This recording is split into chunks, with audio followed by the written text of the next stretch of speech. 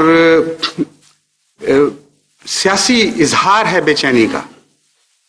جس قوم میں سیاسی طور پر امن و امان ہو یا تسکین پائی جائے، جہاں سیاست سچی ہو اور عوام کی جڑوں سے اٹھ رہی ہو، وہاں اس قسم کی بدامنی کی حالت نہیں ہوتی۔ تو اس کا جواب یہ دیا کہ یہ تو سیاست ہے ہی نہیں، اس میں سیاسی لوگوں کا کیا دخل؟ یہ تو خالص ڈاکو ہیں جو یہ کام کر رہے ہیں۔ ایک پہلو سے وہ ڈاکو سیاستدان بن جاتے ہیں، ایک پہلو سے وہ سیاستدان ڈاکو بن جاتے ہیں۔ غرض کہ صرف زبانی عذر تراشیاں ہیں جس کے ذریعے یہ اپنی بدعمالیوں کو چھپانے کی کوشش کر رہے ہیں۔ سارا ملک اس منحوس سائے کے نیچے گندا ہو چکا ہے اور گندا ہوتا چلا جا رہا ہے۔ بعض لوگ جو ابھی پاکستان سے ہو کے آئے ہیں وہ بتا رہے ہیں کہ اب تو اگر سیاست کی بات کریں تو لوگ کہتے ہیں چھوڑ دو سیاست کی بات، ہم نے رہنا ہے کہ نہیں رہنا، ان حالات میں ہمارا کیا بنے گا، ہماری بچوں کی حفاظت، ہماری بچیوں کی حفاظت۔ اب یہ سوال اٹھ چکا ہے، کوئی تعلیم ہوگی کہ نہیں اس ملک میں، اب انسانی شرافتیں اور قدریں باقی رہیں گی کہ نہیں، اس وقت ہم یہ سوچ رہے ہیں۔ تجارتیں چلیں گی اسی طرح یا وہ انارکی کا شکار ہو جائیں گے؟ ہر طرف بدامنی بڑھتی چلی جا رہی ہے اور لوگوں پہ اب عدم تحفظ اتنا زیادہ پیدا ہو چکا ہے کہ باقی سارے وسائل اس کے نیچے دب گئے۔ تو جس چیز کو مثبت سمجھ کر انہوں نے جبرن نافذ کرنے کی کوشش کی، اس میں بھی کلیتاً ناکام ہے، اور جس چیز کو منفی پہلو سے انہوں نے اسلام کے نام پر جبرن نافذ کرنے کی کوشش کی، اس میں بھی کلیتاً ناکام ہو گئے۔ اللہ تعالیٰ کے فضل سے اس دور میں احمدیوں کا دیانت کا معیار بھی بڑھا، امن پسندی کا معیار بھی بڑھا، جرائم سے بچنے کا معیار بھی بڑھا، اور نیکی اور تقویٰ کی راہوں پر زیادہ مضبوطی سے قدم مارنے کا معیار بڑھا۔ تو دونوں صورتوں میں یہ کلیتاً نہ صرف ناکام ہو چکے ہیں، بلکہ آج تک پاکستان کی تاریخ میں کوئی حکومت بھی اپنے دعووں میں اس بری طرح ناکام نہیں ہوئی جتنا یہ مذمومہ طور پر یا مبینہ طور پر اسلام کے نام پر قائم ہونے والی آمریت ناکام ہوئی ہے۔ زیادہ تر علماء دین میں سے ان کے دو ساتھی ہیں، ایک جماعت اسلامی اور ایک دیوبندی علماء اور اہل حدیث، اور ان کے متعلق جہاں تک اس کی تفصیل اس کیوں ہیں وہ ساتھی، اس کے پس منظر کیا ہے، اس میں نہیں جانا چاہتا، لیکن عام سیاستدانوں کا بھی اور عام دوسرے علماء کا بھی اندازہ یہ ہے کہ دیوبندیوں کی حیثیت ثانوی ہے، اس میں ان کو صرف احمدیوں پر استعمال کرنے کے لیے رکھا گیا ہے۔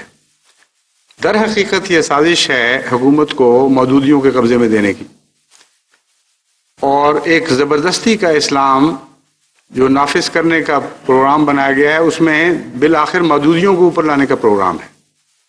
اب شریعت بل کی بحثوں میں یہ بات کھل کر سامنے آ چکی ہے۔ اس قسم کے اسلام کے متعلق مودودی صاحب کا اپنا کیا خیال تھا، وہ میں آپ کے سامنے رکھتا ہوں۔ مودودی صاحب فرماتے ہیں، سید حضرت محمد اسماعیل صاحب شہید اور سید احمد صاحب بریلوی شہید کا ذکر کرتے ہوئے، آپ نے جو انقلاب، دونوں بزرگوں نے جو انقلاب لانے کی کوشش کی، اسے ایک ناکام کوشش قرار دیتے ہوئے مولانا مودودی ان کے حالات کا، ان کی ناکامی کا تجزیہ کرتے ہیں اور فرماتے ہیں دونوں لیڈر غالباً اس غلط فہمی میں مبتلا ہو گئے کہ سرحد کے لوگ چونکہ مسلمان ہیں اور غیر مسلم اقتدار کے ستائے ہوئے بھی ہیں، اس لیے وہ اسلامی حکومت کا خیر مقدم کریں گے۔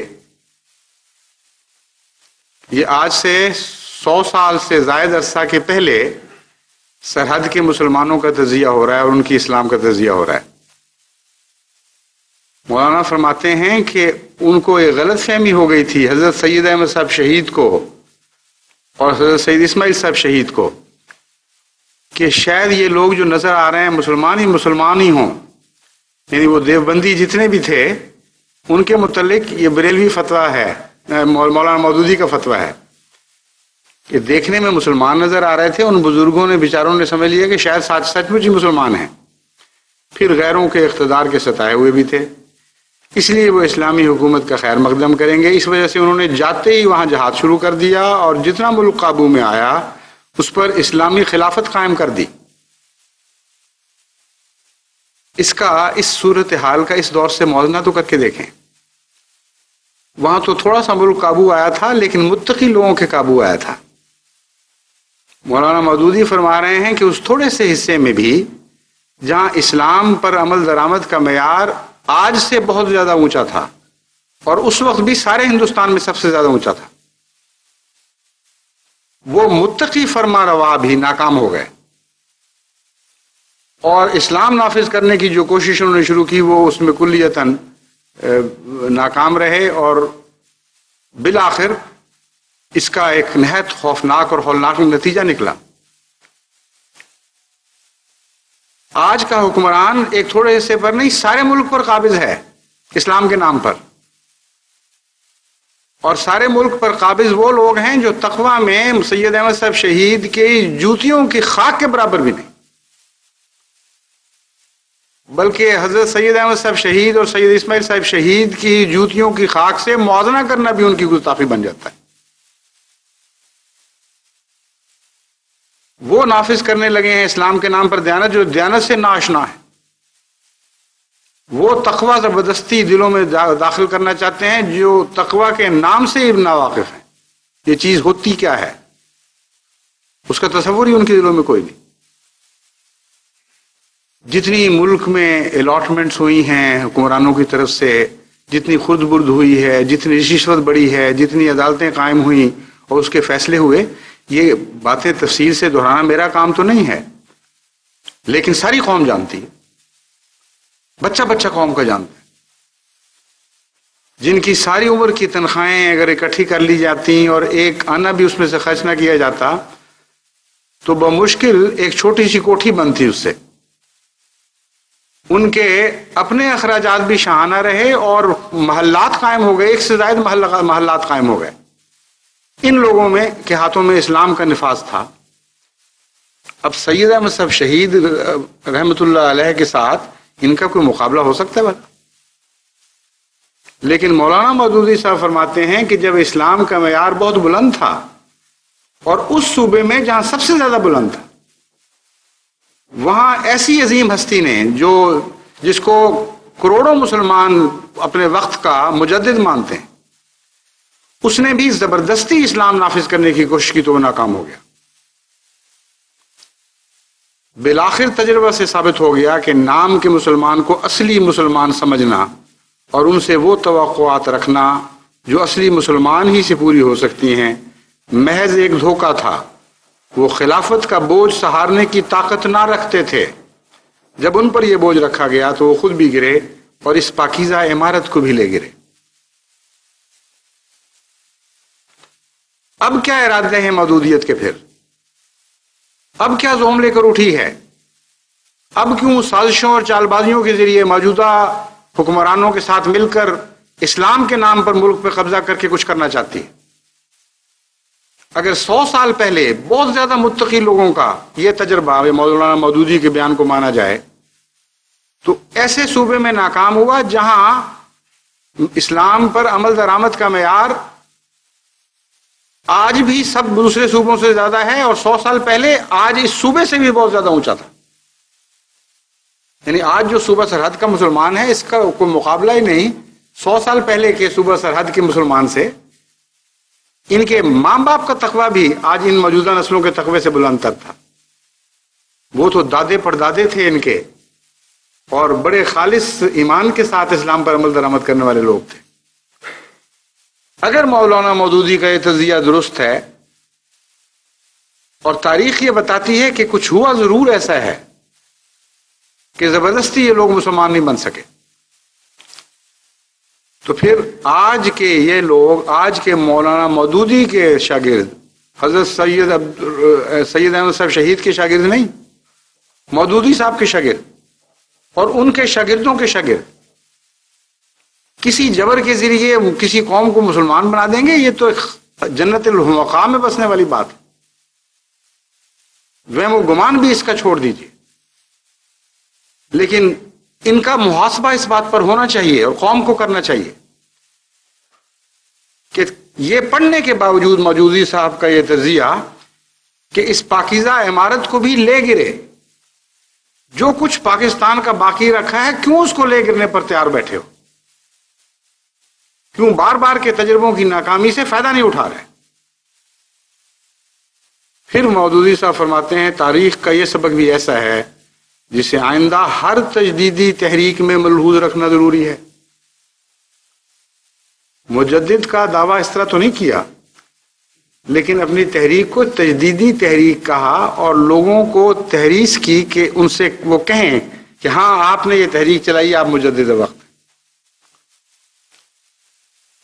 فرماتے ہیں اس ہر تجدیدی تحریک کو ملحوظ رکھنا ضروری ہے. اس حقیقت کو اچھی طرح ذہن نشین کر لینا چاہیے کہ جس سیاسی انقلاب کی جڑیں اجتماعی ذہنیت، اخلاق اور تمدن میں گہری جمی ہوئی نہ ہوں، وہ نقش بر آب کی طرح ہوتا ہے. کسی عارضی طاقت سے ایسا انقلاب واقعہ ہو بھی جائے تو قائم نہیں رہ سکتا، اور جب مٹتا ہے تو اس طرح مٹتا ہے کہ اپنا کوئی اثر چھوڑ کر نہیں جاتا. اس سارے بیان سے مجھے اتفاق ہے صرف آخری حصے سے کہ جس سے یعنی اپنا کوئی اثر چھوڑ کر نہیں جاتا. کیوں اثر چھوڑ کر نہیں جاتا؟ کل جو آپ تجزیہ کر رہے تھے تو اس میں تو یہ کہا کہ اثر یہ چھوڑا کہ پاکیزہ عمارت کو بھی ساتھ لے گرے. صرف خود نہیں مٹتا ایسا انقلاب، بلکہ اعلیٰ قدروں کو بھی ساتھ مٹا دیتا ہے. کیوں چھوڑ کر نہیں جاتا کچھ پیچھے؟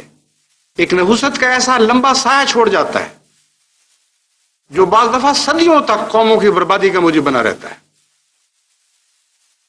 ایٹمی سائے سے آج دنیا خوف کھا رہی ہے، مگر وہ سایہ تو چند سال یا 20 ہو یا 30 ہو یا 40 یا 50 سال ہوں، آخر اس سائے کی نحوست ان چند سالوں میں مٹ جائے گی. مگر قوموں کی تاریخ پر آپ جب نظر ڈالتے ہیں تو آپ یہ ماننے پر مجبور ہو جاتے ہیں کہ اس قسم کے مذہب میں جبر کے قائل لوگوں نے جب اپنی نحوست کے سائے کسی قوم پر ڈالے تو عظیم شان حکومتوں کے ٹکڑے ہو گئے، اور یہ نحوست کے سائے صدیوں صدیوں تک جاری رہے. اور آج بھی ان سایوں کا اثر ہم عالم اسلام پر دیکھ رہے ہیں. وہ شاندار سلطنتیں جو اسلام کے نام پر قائم ہوئی تھی، جو محمد مصطفیٰ صلی اللہ علیہ وآلہ وسلم کی سچائی کی طاقت سے قائم ہوئی تھی، وہ اسی قسم کے لوگوں نے مٹائیں اور برباد کر دی. اور آج ان کے کھنڈرات ہمیں دکھائی دیتے ہیں. بس کیسے کہا جا سکتا ہے کہ یہ اس طرح مٹ جائیں گے کہ کوئی اثر باقی نہیں رہے گا؟ مٹیں گے تو ضرور، کیونکہ سچائی سے ٹکرانے والے ہمیشہ مٹا کرتے ہیں، مگر نحوست کے سائے ضرور لمبے ہوں گے. اس لیے جماعت احمدیہ کی ذمہ داری ہے کہ اس ناپاک انقلاب کی راہ میں روک بن جائیں. جو پاکیزہ نام لے کر، پاکیزگی کا نام لے کر جاری کرنے کی کوشش کی جا رہی،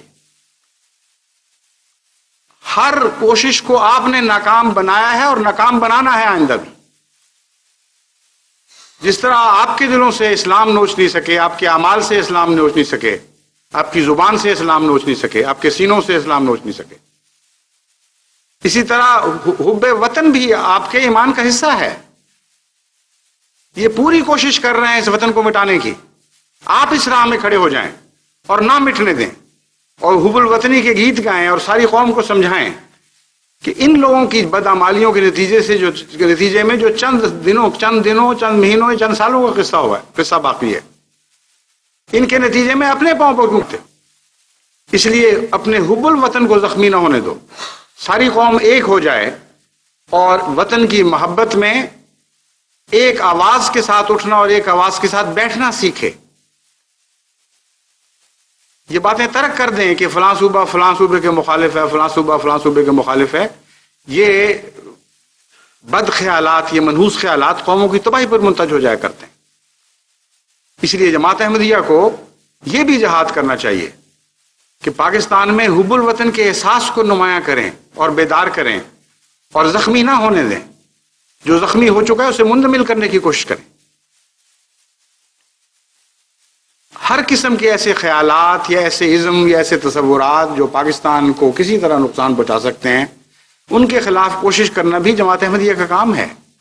اور اللہ تعالیٰ کے فضل سے اتنی تعداد میں جماعت موجود ہے کہ اگر وہ سرگوشیاں بھی شروع کرے کہ اٹھو اور ملک کی خاطر ایک ہو جاؤ اور ملک کے اوپر آنچ لانے والی ہر طاقت کا مقابلہ کرو، تو اس کا بھی اللہ تعالیٰ کے فضل سے بہت نیک اثر ظاہر ہو سکتا ہے. اگر دعائیں اس کوشش کو تقویت دیں تو پھر یقیناً انشاءاللہ تعالیٰ آپ کو کامیابی نصیب ہوگی. اور میں امید رکھتا ہوں اور میں دعا کرتا ہوں کہ اللہ تعالیٰ پاکستان کو ہمیشہ سلامت رکھے، کیونکہ آخر اسلام کے نام پر لیا ضرور گیا تھا. عمل مخالف ہو چکے ہوں یا نہ ہوں، اس سے بحث نہیں. ایک ملک ہے آج کے زمانے میں جو اسلام کے نام پر بنایا گیا، اور کون سا ملک ہے دکھائیں جو صرف اسلام کے نام پر بنایا گیا.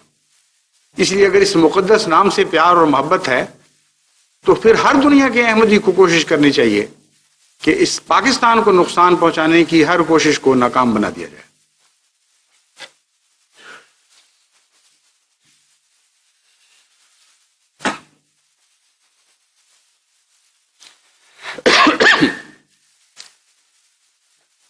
الحمدللہ نحمده ونستعینه ونستغفره ونؤمن به ونتوکل علیہ ونعوذ باللہ من شرور انفسنا ومن سیئات اعمالنا من يهده الله فلا مضل له ومن يضلل فلا هادي له ونشهد أن لا إله إلا الله وحده لا شريك له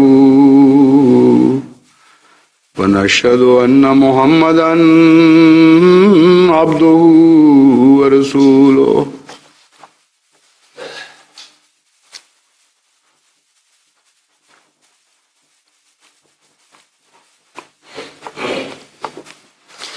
عباد اللہ رحمکم اللہ ان اللہ یامر بالعدل والإحسان وإیتاء ذی القربى وینہی عن الفحشاء والمنکر والبغی یعظکم لعلکم تذکرون.